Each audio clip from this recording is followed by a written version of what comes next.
estrada eu sou, conhecer as manhãs e as manhãs, o sabor das massas e das maçãs. É preciso amor para poder pulsar, é preciso paz para poder sorrir, é preciso a chuva para florir. Todo mundo ama um dia, todo mundo chora um dia, a gente chega, o outro vai embora. Cada um de nós compõe a sua história e cada ser em si carrega o dom de ser capaz de ser feliz, conhecer as manhãs e as manhãs, o sabor das massas e das maçãs. É preciso amor para poder pulsar, é preciso paz para poder sorrir, é preciso a chuva para florir. Penso que cumprir a vida seja simplesmente compreender a marcha e ir tocando em frente.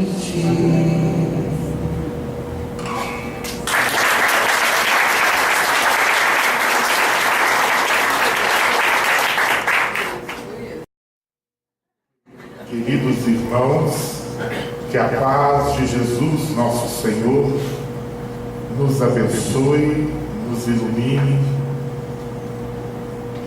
É uma alegria imensa voltar ao Caminheiros do Amor e inicio rogando ao Senhor que abençoe a todos, aos trabalhadores dessa casa, que no dia a dia sustentam uma tarefa de amor, de acolhimento, de semeadura de esperança e paz. Muitas vezes procuramos na terra caminhos, feridos, machucados, entre lágrimas, necessitamos de saída, buscamos um caminho, uma solução. Inquieto com as necessidades do mundo, Kardec perguntou aos bons espíritos qual era o modelo, qual era a referência de vida e paz. E os espíritos de luz responderam: vede Jesus. E eu gostaria de começar dizendo: na dor que nos machuca, feridos, de pés trôpegos, quase arrastando, temos ansiedade, queremos cura, solução. E perguntamos qual é o caminho. E escutamos também a resposta: vede Jesus. Jesus, a luz do mundo, o bom pastor, o pão da vida, é também o sublime médico que nos cura das dificuldades que nos machucam o coração, que ilumina caminhos, acordando no horizonte azul a possibilidade de novos passos, vida que amanhece no recomeço, do coração que se ergue e aprende a seguir adiante, buscando a paz e o amor. Precisamos de Jesus. Nos primeiros tempos do cristianismo, Pedro, na casa do caminho, dialogava com o jovem Estevão. O jovem Estevão contava suas dores, suas angústias, sua história. O sacrifício dos pais assassinados pelos repressores violentos de Roma. A dor. Pedro lhe contou de Jesus e lhe falou: meu filho, eu que era humilde pescador, tenho adquirido grande experiência na vida. A essas portas tem batido mendigos miseráveis que foram políticos importantes, mulheres leprosas que foram quase rainhas. No contato com tantos castelos desmoronados no jogo das vaidades humanas, descobri que necessitamos, acima de tudo, de Jesus. Se me perguntassem, para que respondesse num minuto, qual o medicamento, qual a cura, qual o caminho, voltaria a Pedro e repetiria: necessitamos, acima de tudo, de Jesus. Ele que é ressurreição e vida, caminho de renovação, a videira. Precisamos do Cristo e precisamos descobrir no Cristo um caminho de superação das nossas dificuldades. Para entender o projeto de cura de Jesus, busquemos pensar. Certa vez, indagados sobre as dificuldades da obsessão, perguntaram a Chico Xavier: qual a cura? Qual a cura da obsessão? E ele responde, e a sua resposta tem uma amplitude. Poderíamos dizer que na sua resposta tem um caminho de cura para as nossas dificuldades do corpo e do espírito. Chico responde: a cura é através da oração, pela qual nos recordamos de Deus, e pelo trabalho, através do qual nos esquecemos de nós mesmos. Queremos a cura, queremos superar a lágrima que machuca, a ferida que sangra, o desespero que nos entristece e alucina.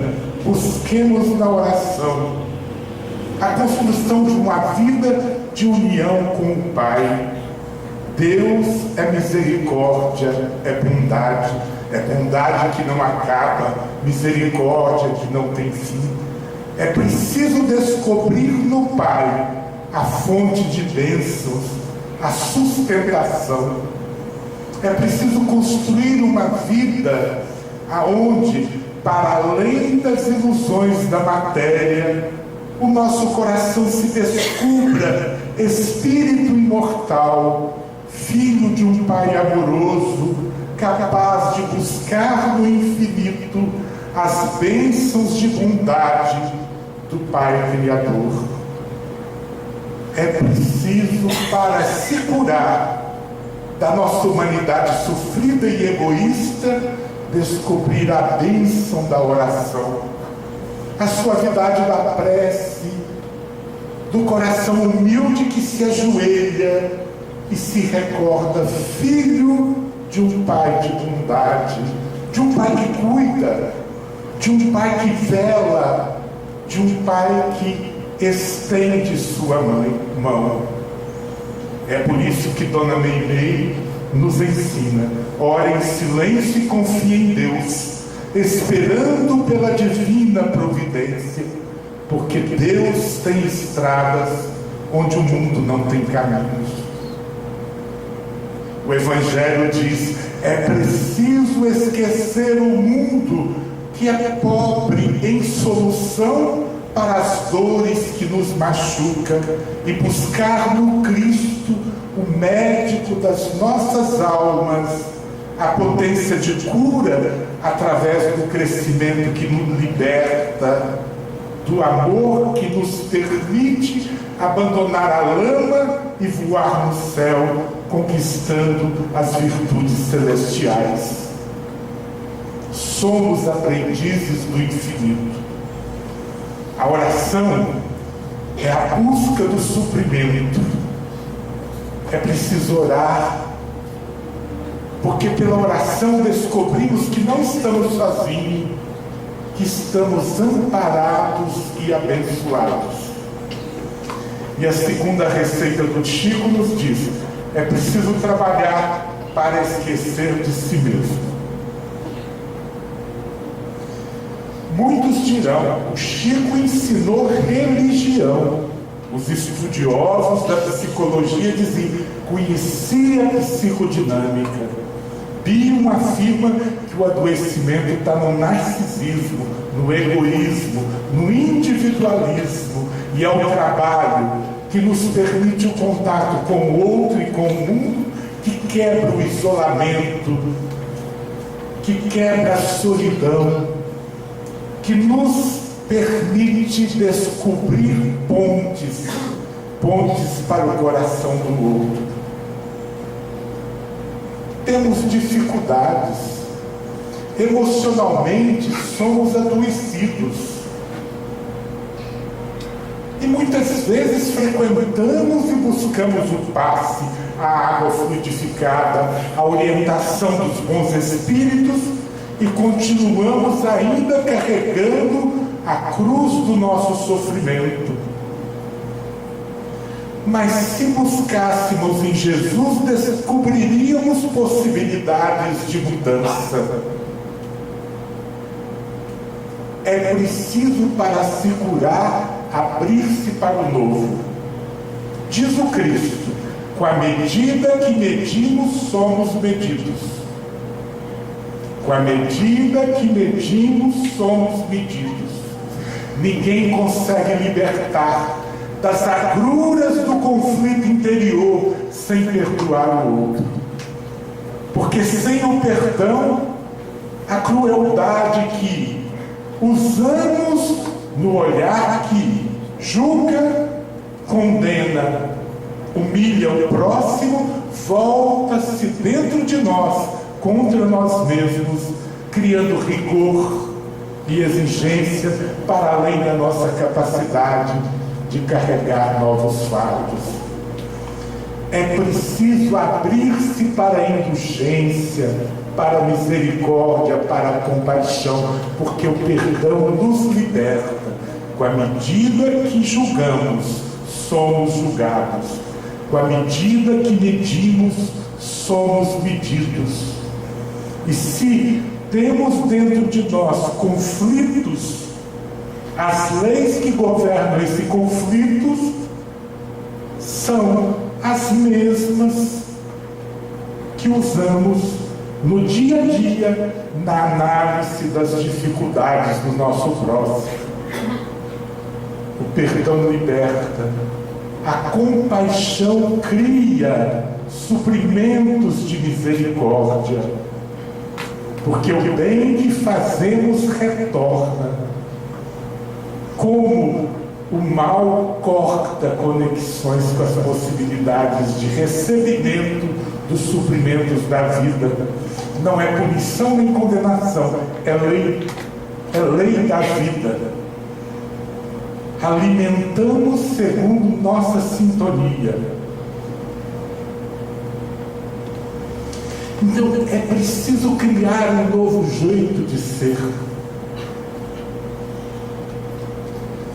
Certa vez, após o trabalho da psicografia, Francisco Cândido Xavier recebe uma mãezinha que chora.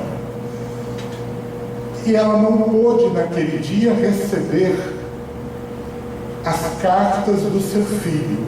E era muita dor, muito desespero. Mamãe havia perdido tudo, seus 2 filhos. E o Chico, diante daquela dor imensa, nos dá uma receita de uso prático, de serventia diária. Diz: a aceitação de qualquer problema já é 50% da solução do mesmo. Não enfrentaremos a depressão ou o pânico, o toque ou a esquizofrenia, nem a demência, nem as moléstias do corpo, a fibromialgia, o câncer, as imunopatias. Não enfrentaremos dificuldade nenhuma sem aceitação. Se queremos melhoria, precisamos aceitar. É preciso aceitar a humanidade das dificuldades.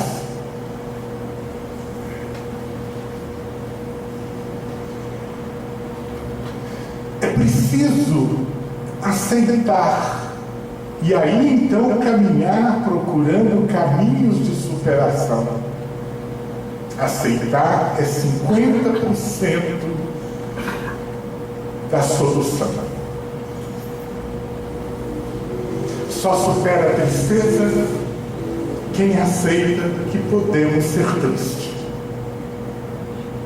E aprendendo a administrar a lágrima com esperança, pouco a pouco, consegue fazer com que a lágrima, já não olhando para baixo, mas para o infinito, reflita o céu estrelado e colorido de bênçãos. A gente começa a ser invadido por energias novas que nos edifica caminhos de mudança, transformação e paz.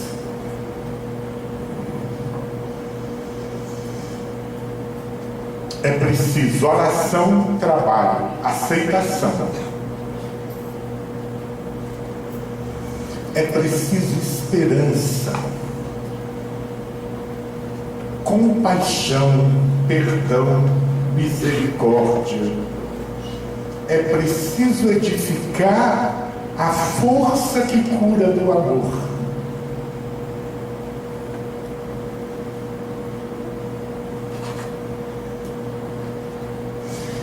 Todo mundo já observou que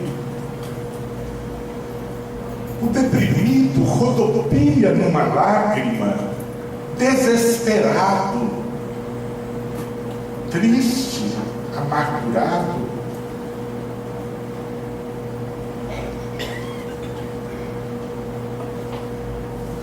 Mas ele, para superar a depressão, ele precisa aprender a olhar para o infinito com esperança, a orar com confiança, a se ocupar para além do desânimo, da apatia, da tristeza, e renovando-se pouco a pouco, descobrir caminhos de vida nova no amor, perdoando a si mesmo e perdoando o outro. E a vida começa a ser semeada, vida nova.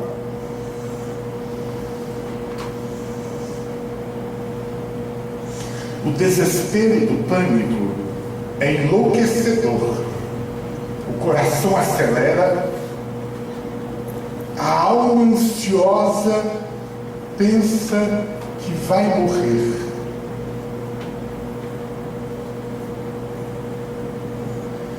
E a pessoa vive num minuto um sofrimento sem fim.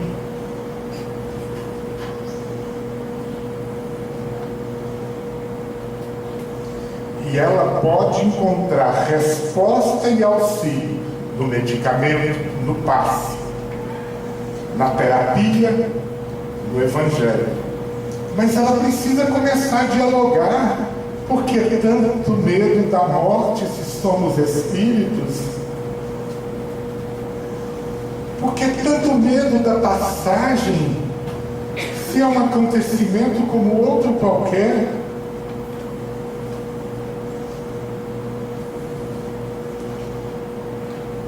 Quando a gente começa a desmistificar o sofrimento, ele vai perdendo a sua aura diabólica, dominadora, enlouquecedora.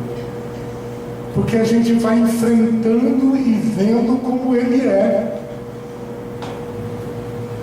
Então, o medicamento alivia, a casa espírita reestrutura e renova, mas a cura está dentro. A cura verdadeira é a mudança do nosso espírito eterno.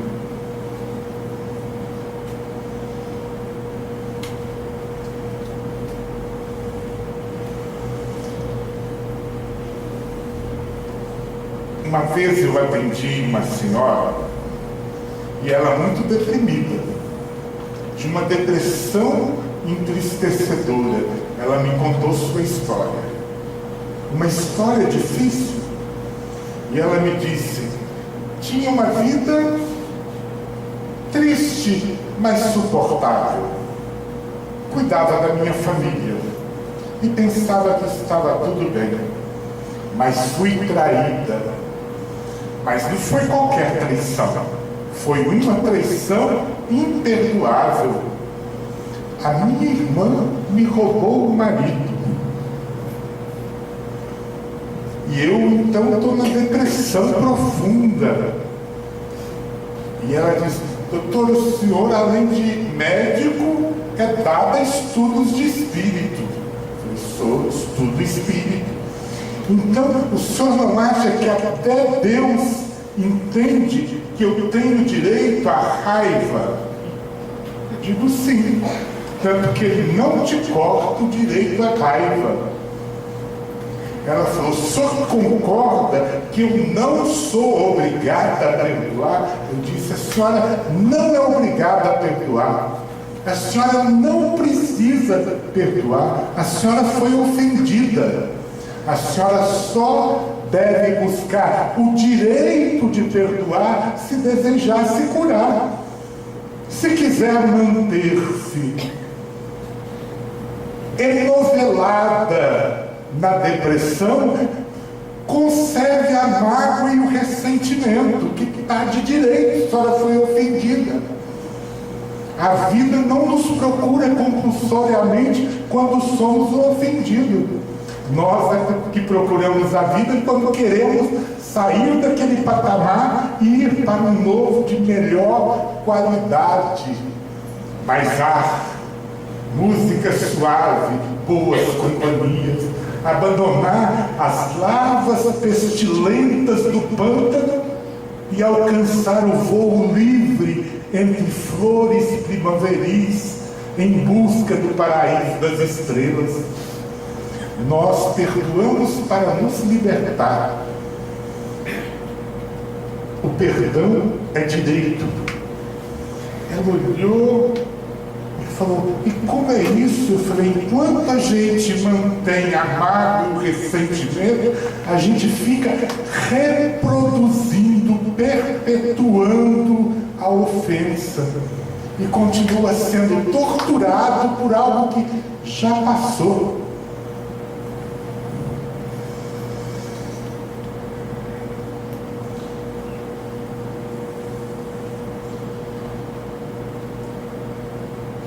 Ela disse: então eu devo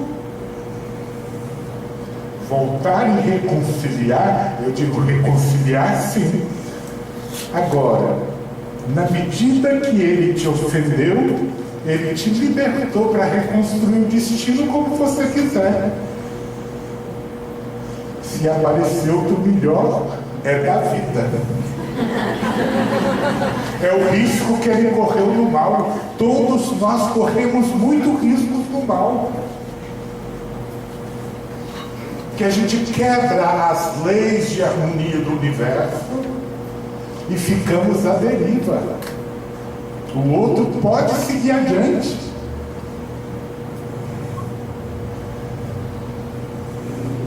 E ela olhou e falou: que coisa boa, né, doutor? Porque eu, na mágoa, pelo que o senhor está me explicando, eu estou me aprisionando a uma coisa que eu não sei nem se é tão boa assim. Eu digo: quase sempre a gente faz péssimo negócio na vingança. adoece e fica atado ao que já passou. Mas isso é Jesus? Sim, tá. Deixai os mortos o cuidado de enterrar os seus mortos. Podemos ir adiante, vida que se renova,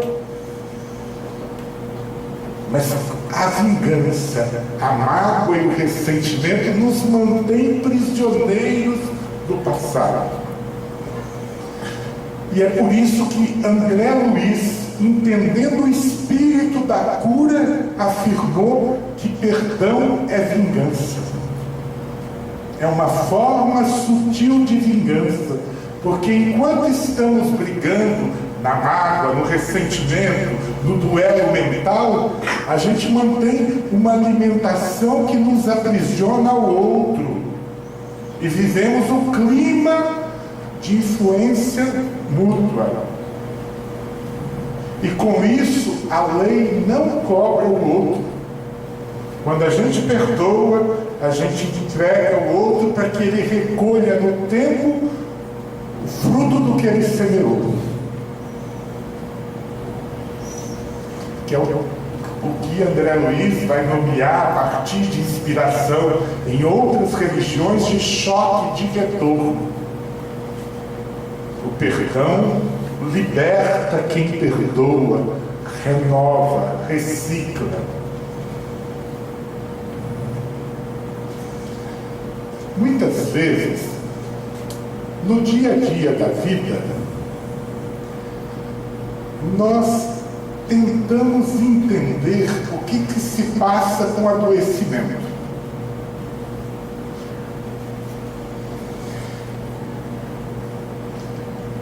Os estudiosos definem que a neurose é uma briga dentro. O eu briga com o mundo inconsciente que também somos nós. Na loucura, a briga é entre nós e a realidade. Eu digo, mas o Cristo é um projeto de paz, ele pacifica. Então ele pode pacificar fora e pacificar dentro. E ele veio para que tivéssemos vida e vida em abundância. É preciso modificar os valores.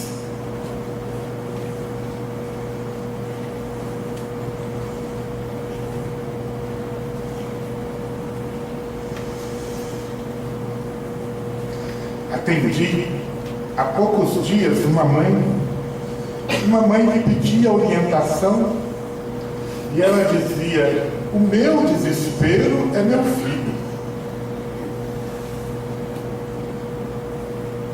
Eu digo, isso não é muito verdadeiro, minha filha.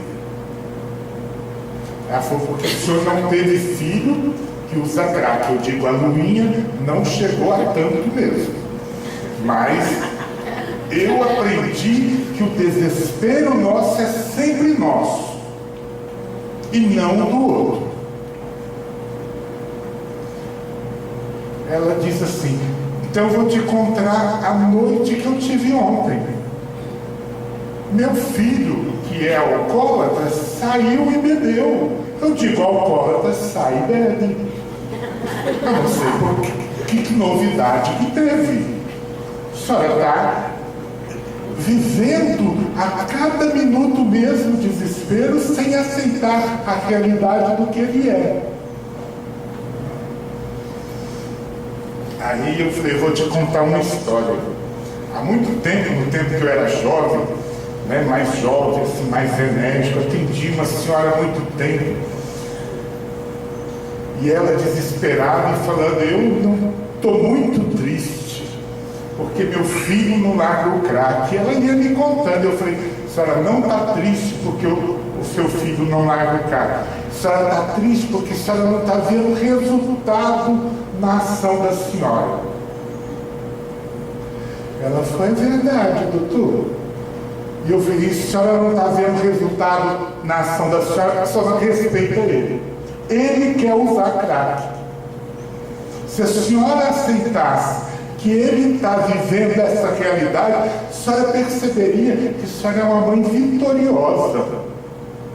Porque ele, apesar do crack, não se envolveu com roubo ainda, não tentou suicídio, vai sair dessa vida sem matar nenhum. Para pouca que ele é, tá bom demais. Aí ela falou: eu não tinha percebido. Se a senhora não percebendo que a senhora está ajudando muito, que ele é um espírito que chegou com muitos defeitos, e que só dele não desestruturar mais é uma vitória espiritual. E a senhora fica no derrotismo sem firmar: eu estou conseguindo muito, não vai sair santo. O espírito reencarnou, custou descer do umbral de tão trevoso que era, desorientado, impulsivo, com apego no sexo, no poder, na violência. E quando a mãe sente quem é aquele espírito eterno e vê que está tendo, ela vê que está conseguindo o máximo possível, mas ela fica infeliz, derrotada, porque no fundo ela queria que o filho fosse o modelo. E eu certa vez atendi uma senhora que dizia: lá em casa eu tenho 2 exemplos, uma vitória muito grande com a minha filha e uma derrota com meu filho. Eu digo: então me conta a sua história. Minha filha, desde pequena, é evangelizada, educada, obediente, estudiosa. Meu filho, um problema. Era hora da escola, ele estava sujo jogando bola. Volta e meia os vizinhos reclamavam do vidro quebrado. Estava sempre dizendo. E ela disse: então eu fico pensando que diante de Deus eu vou ter uma falência e uma vitória. Eu digo: e qual que é a falência? Ela diz: com ele. Eu digo: qual a vitória? Com ela. Eu digo: a vitória dela não é da senhora, minha filha, ela chegou pronta. Cai na real. A senhora contribuiu menos com ela do que com ele, porque a senhora não acrescentou nada para ela. Tudo que ela tem, ela já tinha. E com ele a senhora está fazendo a diferença. Então, para que a gente tenha saúde, é preciso mudar as perguntas. Amar é gostar do outro como o outro é, e ajudar o outro a crescer a partir do que o outro é. Não é idealizar a partir dos meus modelos. Ninguém é feliz, ninguém tem saúde mental se nós não diminuirmos as nossas expectativas sobre os outros e sobre nós mesmos. É preciso aprender a descobrir e respeitar a singularidade do outro e permitir que Jesus chegue naquela vida.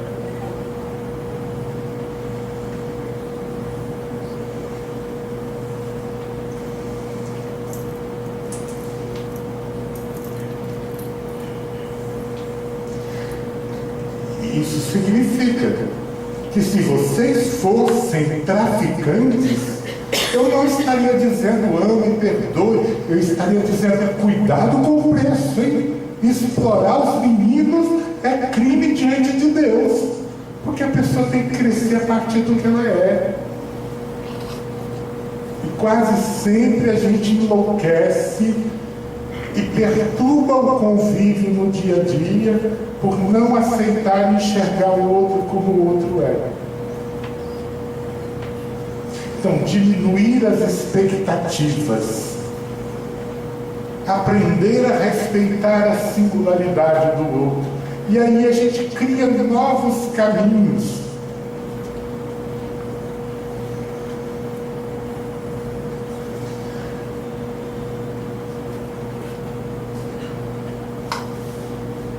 Uma vez eu recebi um sobrinho.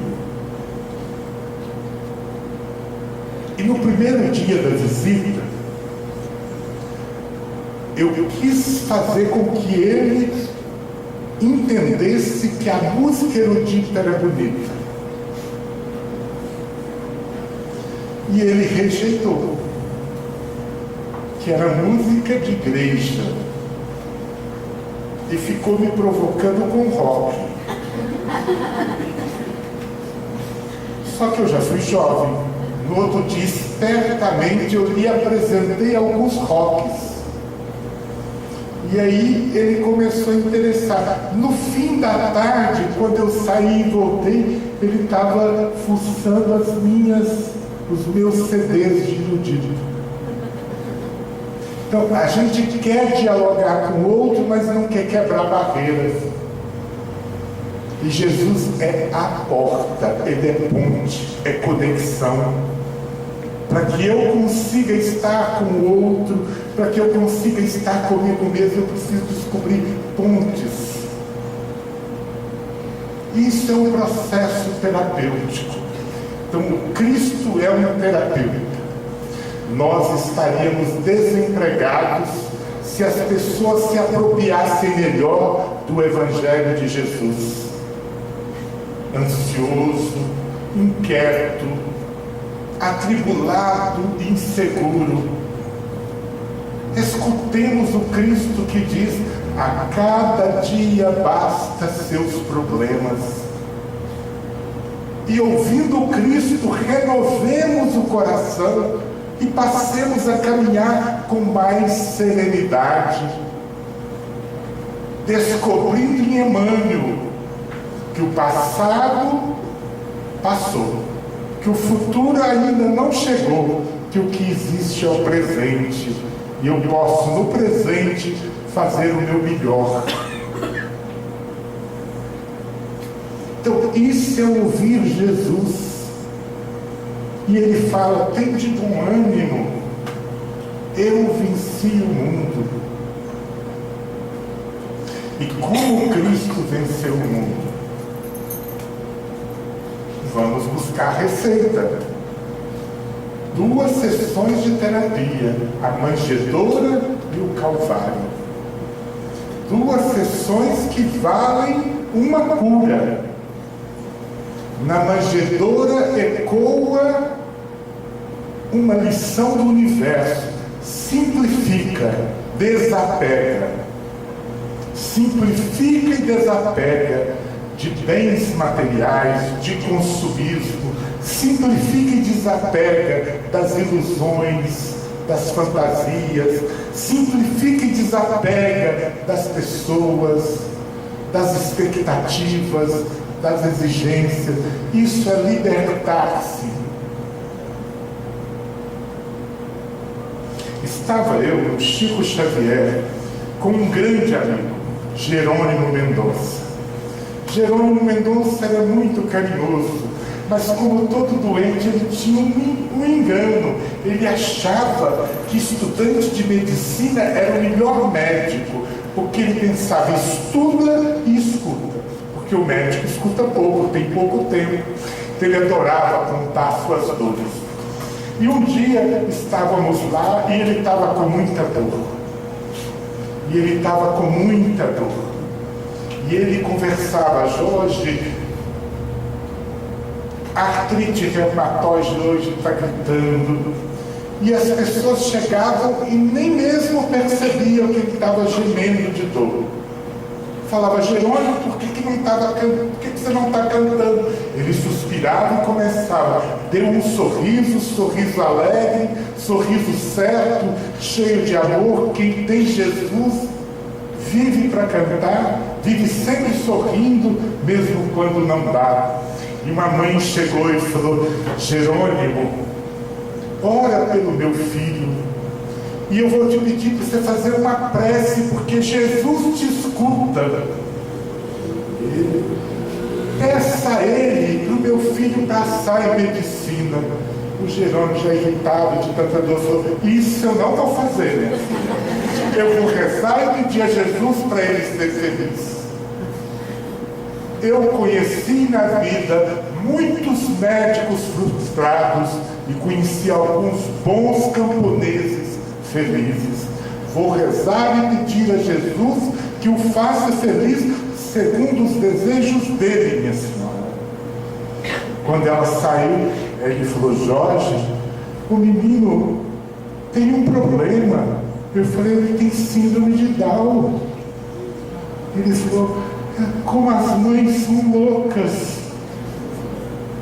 Ela não enxergava o filho e ela não abria mão de desapegar da história que ela contou para o filho, sendo que ela podia estar feliz de fazer companhia, de estar do lado, de caminhar junto, a partir do que ele ia descobrindo no caminho. E foi nesse dia que, após as noites de conversa, Chico, no final da noite, sai para conversar com o Jerônimo, como ele sempre conversava. E o Jerônimo naquele dia estava muito carente. O Jerônimo era um amigo que tinha muita dificuldade no campo da paixão. Ele era cego, mas ele sabia quando a mulher que se aproximava era bonita. Ele falou que sentia. E aí o Chico sentou, o Chico mal disse: boa noite, Jerônimo. Ele falou: Chico, é verdade que você acredita em alma gêmea? Porque ele estava querendo. E o Chico falou: Jerônimo, acredito. Desde que Emmanuel me contou, isso me consola tanto.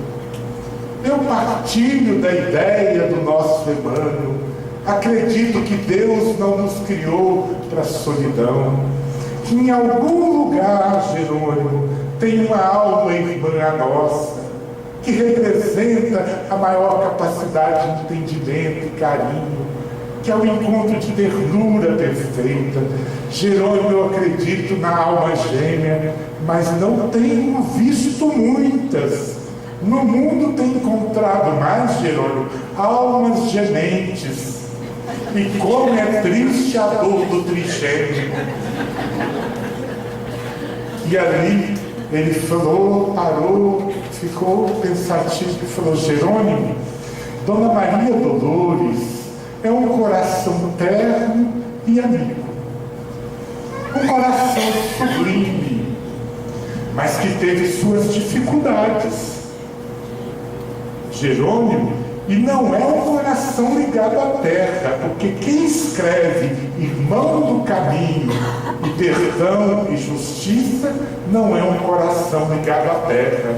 Mas ela teve o primeiro casamento muito infeliz, marido alcoólatra, conseguiu desvencilhar daquela relação abusiva e encontrou um amor muito querido, mas que foi perseguido. Foi perseguido porque era tempo de guerra e ele foi exilado. Exilado porque naquele tempo, Jerônimo. E ela não conseguiu vê-lo porque ele não conseguiu voltar. Ela desencarnou. E trabalhando do outro lado com Emmanuel, volta e meia ela tinha que pedir para parar o trabalho e ir visitar o seu amor na Europa. Aí um dia Emmanuel falou: Maria Dolores, assim, você está perdendo muito tempo. Ela disse: mas eu sinto necessidade de estar com ele, eu preciso ajudá-lo. Ele disse: isso é apego, isso é ciúme, isso é posse. Ele disse: mas eu não dou conta. Quer uma receita? Ela disse: sim, o que o senhor falar eu faço. Então, apareça em sonho para uma grande amiga e sugira que ela case com ele. Entregue ele para cuidar. E ela fez. E com isso renovou. E ela traduziu essa experiência numa receita que eu queria trazer como projeto de cura para os nossos problemas emocionais, que é a mensagem Anseio de Amor, que está no livro Antologia da Espiritualidade, que diz assim: quando me vi depois da morte, em sublime transporte, e reclamei contra a fogueira que havia me calcinado a vida inteira pela sede de amor, alguém chegou perto de mim e disse assim: Maria Dolores, você que vem do mundo e se diz tão cansada e infeliz pela sede de amor, que notícias me dá? Que notícias me dá da criança sem lar, que vaga sem saber se sobreviverá ou não, dos velhinhos sem lume, dos doentes sem pão, dos infelizes sem nome? Que notícias me dá das muitas dores dos que se arrastam no vale de provas e dor? Aí ela termina dizendo: bem querer, ai de mim que nada pude responder, que tristeza, meu Deus, a verdade no além. Eu apenas quisera ser amada, não amar a ninguém. Muitas pessoas acreditam no vale da depressão, do pânico e do toque, nas dores dos conflitos emocionais, que nós adoecemos por amor. Não, nós adoecemos porque nos iludimos e queremos a felicidade sendo amados, despreocupados de amar, porque quem ama é feliz ainda que o outro não corresponda, porque o amor nos alimenta por si mesmo. O que deixa carência é o desejo de ser amado. O que deixa conflito é a nossa necessidade de dominar o outro, sendo amado como um menino que precisa ser cuidado. E nós podemos amar e cuidar, passar e servir, semeando alegrias e paz. E a pessoa vai dizer: mas isso deve ser muito solitário. Não é o que diz Mário Quintana nem Vitor e Léo, porque ambos escreveram sobre o tema dizendo a mesma coisa. Não tem como prender borboletas, mas se semeamos um jardim, elas virão. Não tem como a gente aprisionar pássaros, borboletas, porque eles ficarão infelizes, moribundos, estropiados. Plantamos um jardim, um pomar, e a vida vem, porque todo mundo tem sede de alegria, sede de paz, sede de ternura. Muitas vezes a gente reclama a recusa de um afeto, sem perceber que 1000 pessoas estão esperando o nosso sorriso, o nosso olhar, a nossa companhia.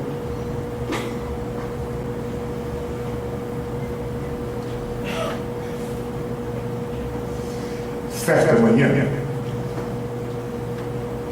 eu estava fazendo a minha atividade primeiro da manhã. Tinha feito minha oração, era hora de caminhar. Então eu estava caminhando com a princesa Lua, com a Luinha. E no meio do caminho, eu encontrei um morador de rua. E quando eu saio para caminhar com a Luinha, eu não levo nem celular nem dinheiro, porque é perigoso na região que eu moro. Ali, às vezes, não é bom dar mole. Eu falei: mas eu tinha acabado de fazer oração. Se eu não tivesse acabado de fazer oração, eu não sou assim sempre, não. Eu falei: oh, meu irmão, bom dia, que Jesus te abençoe esse dia. Ele falou: mas como? Ninguém me cumprimenta assim, não. O senhor sabe que ninguém nem me vê. Eu falei: pena que eu não tenho uma esmola. Ele falou: mas com um cumprimento desse não precisa esmola, não. Esmola para mim é pouco perto do bom dia. Ninguém me olha.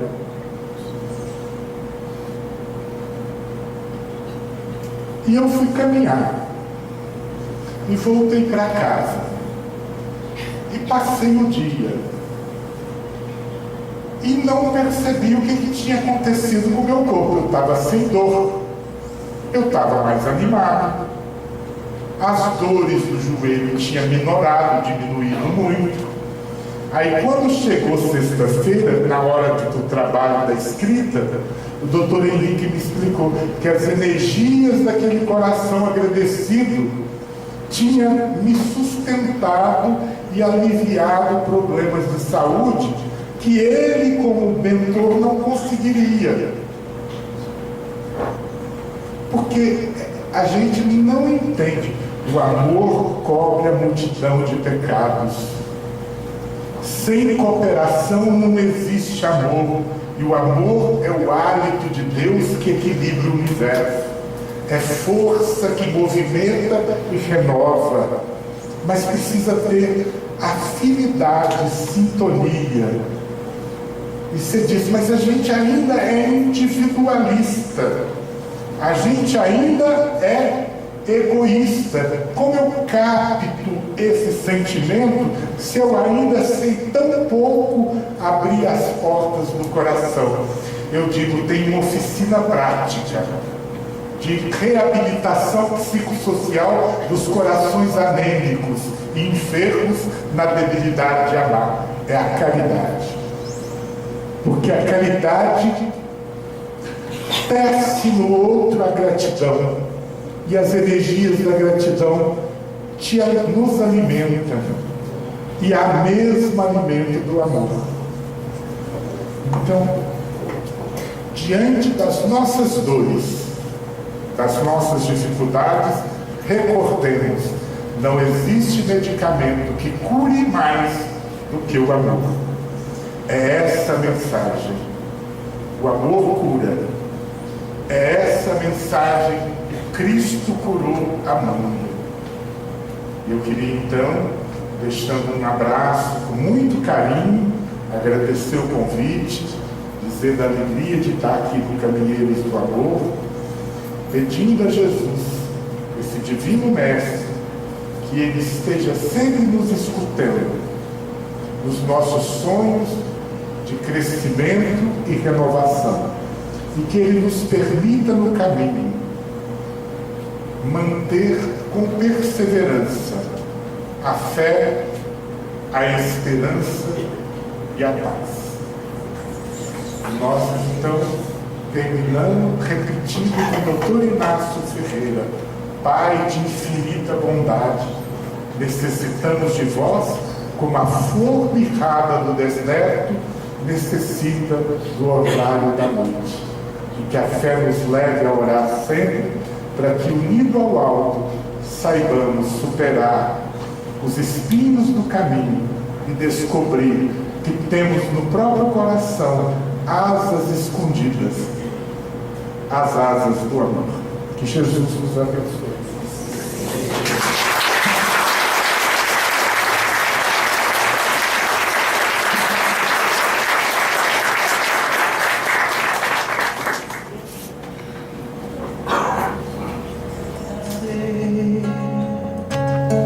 Sua luz é que dá tom das manhãs.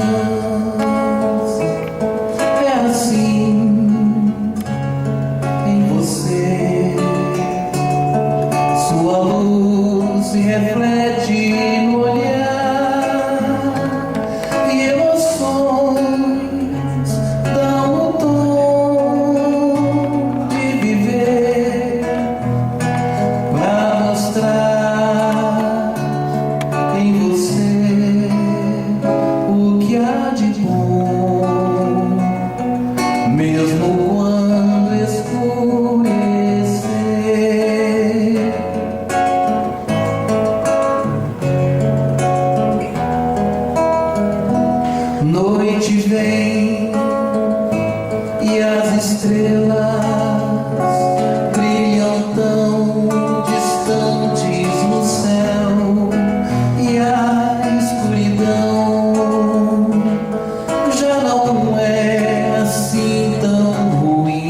Obrigado.